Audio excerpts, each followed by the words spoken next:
Coming up on today's edition of the Ohio State Football Report, we're breaking down 10 OSU veterans who kind of got to prove themselves this spring. This list from 11 Warriors. Thought it was a really good one, so wanted to break it down.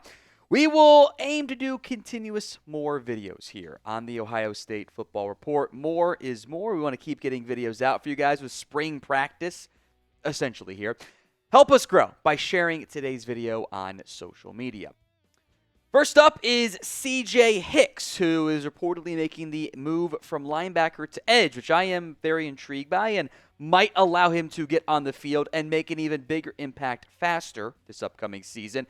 Former 5-star recruit back in 2022 was the number 1 ranked linebacker, the number 1 ranked player in the state of Ohio, but the production isn't there. A tackle per game over the course of his collegiate career, 3 TFLs, 2 sacks. But now the Buckeyes have holes to replace at multiple spots on this roster, perhaps none larger than the edge rushing room. Jack Sawyer and JT Tuimoloau off to the NFL with their top 40, 50, 60, 70, whatever picks. They'll be going very early in this year's NFL draft. That leaves some question marks on the how to replace him. Kenyatta Jackson's in the mix. Caden Curry, Logan George, a transfer at the edge rusher spot.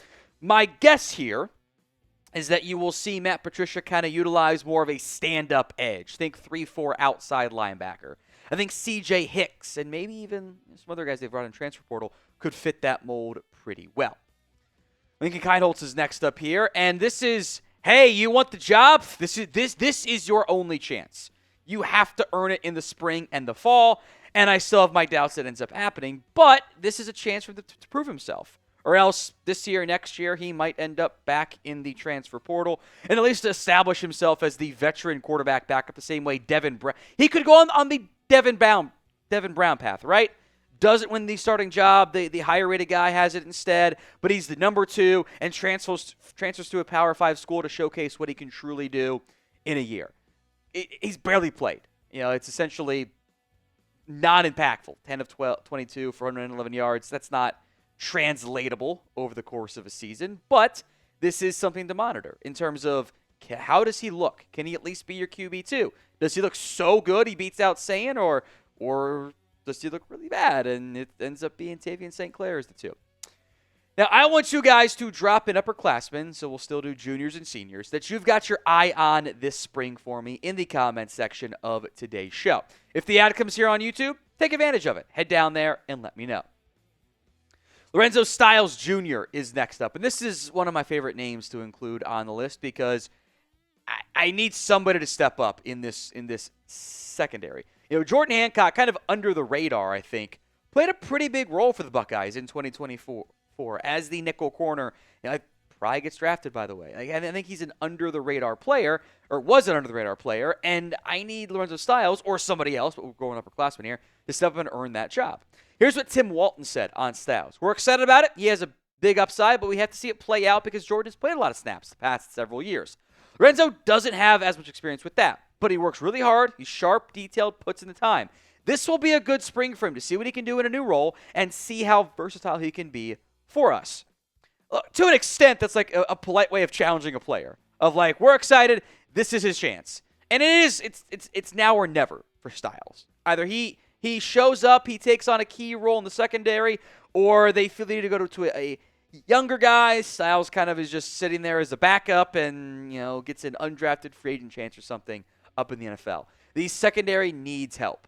They need the help with all the key pieces that they have lost. Even getting some key guys back. There's always an injury or two in most years in the secondary. Someone like Styles and Malik Hartford, the safety, have to step up. Hartford is next up here, by the way, on the list. Lathan Ransom, again, common phrase you'll hear me say, off to the NFL. Hartford is going to fight for one of those jobs. He was a 4-star recruit back in the 2023 season. So we'll count the redshirt sophomore angle here. Third in the state, number 11 safety. It's kind of him or Jalen McClain, most likely, of who could end up earning the other starting role. So we're talking about Hartford instead, with what Macareri, the DB's coach, or one of the DB's coaches, I should say, had to say on Hartford. I've seen a big jump from Malik. You're going to see a different kind of guy when he takes the field this spring. It's all mentality. So physically, it's why you saw some flash of him as a true freshman. He's always had that piece right there. but the mentality, the toughness, the grit that he has, that's showing up big time right now. So I've got big expectations for him. Again, that's kind of laying on the bar of breakout season for Hartford. And he's going to get his chance. He's going to get plenty of chances. I think he does have to beat out Jalen McLean, has to beat out, maybe one of the young freshmen end up splashing early on, but it's young. They're young. It's early for them. This is someone you'd like to have a breakout campaign with and pair with Caleb Downs for a productive 2025 season. Now, you can get the Ohio State Football National Championship gear over at chatsports.com/OSU champs. Link will be in the comment section and the description of today's show. That's chatsports.com/OSU champs. Hats, hoodies, t-shirts, everything else in between for your national champion Buckeyes. Get yours today.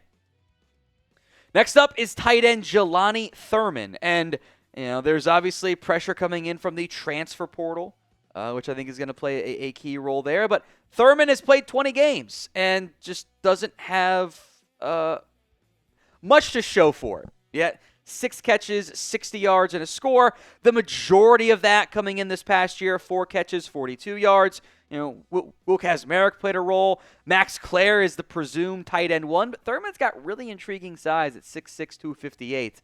To keep an eye out for in that tight end room that, with G. Scott gone, they'll look to get some impact there. All right, we're going to cheat here. I guess it's really cheating. And mention 3 different defensive linemen. Beyond Kayden McDonald, beyond Eddrick Houston, there's Jason Moore, Will Smith Jr., no relation, and Tywone Malone. Somebody has to show up in this group. It can't just be Eddrick Houston and Kayden McDonald, who I am excited for, who I think will probably play a key role for this Buckeyes team. I think all 3 of those guys have a chance, or both those guys are probably the contenders to start, but it's going to be a committee. It's going to be a rotation. You're not going to ask those 2 guys, Houston and McDonald, to play 100% of your snaps. That's unrealistic. So you need contribution in some capacity from Jason Moore, the redshirt sophomore. Malone is a redshirt senior. Smith is a redshirt sophomore as well. You have to get impacts for those guys. You're asking your backups to become starters and your backups to become key depth pieces this year with all that you lost, including your top 4 defensive linemen going off to the NFL. Now, be honest with me here. What is your concern level with losing so many different starters? Scale it for me from 1 to 10. 1 on the low end. 10, you're freaking out already. They're cooked. They're gonna lose 4 games. I don't think that he'll leave. But 1 to 10, let me know in the comments of today's show. Let's go to receiver. Brandon Ennis is already someone we know is going to step up for Ohio State, along with Carnell Tate, plus Jeremiah Smith, best receiver in college football. Bryson Rodgers, though, can help take some of the catches departed with the departure of Emeka Egbuka. Ennis is going to get more. Taylor will get more. Probably not 100% of that. Here's what Brian Hartline said on Rodgers. Take the next step and be everything I think he's capable of being. I think the guys that are out there are very consistent in all job phases. I think he wants to be a fully rounded receiver. It's a very competitive room, and you chose that because of this room. Now you've got to beat your peer to play more and do more and all that stuff. I think you got to continue to build where he's at. That one didn't sound as positive to me, I'll be honest. That one sounded like, hey, he's behind 3 other guys. You come to Ohio State knowing this is an extremely deep room.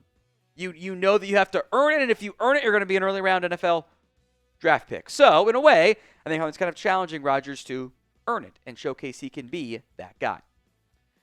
Joshua Mickens, the defensive end here. Obviously, we already mentioned the